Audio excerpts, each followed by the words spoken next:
With just a few more days left in this session, the U.S. Supreme Court rejecting a controversial North Carolina elections case that was backed by Republican lawmakers.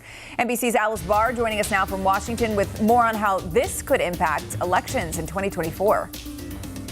The Supreme Court today rejected a push by Republicans in North Carolina that was part of a broader conservative movement aimed at empowering state legislatures to set election rules with little to no oversight from state courts through what's become known as the independent state legislatures theory.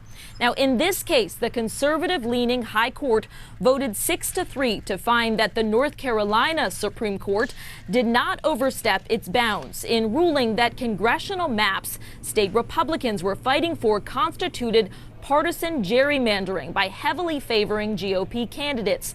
There's little practical effect from this ruling because the North Carolina Supreme Court, under a new Republican majority, had already reversed its redistricting ruling.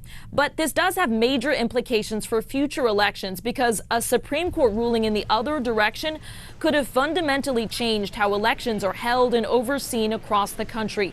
Many legal analysts say today's decision is a win for advocates of voting rights. The court rejected this bizarre independent state theory, which would have given state lawmakers extraordinary power to do whatever they wanted with regard to drawing the maps for federal elections, and state courts would not have been able to do anything about it.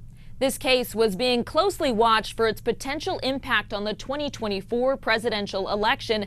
If the justices want to say more on the topic before then, there is another redistricting case out of Ohio still pending. In Washington, Alice Barr, NBC News.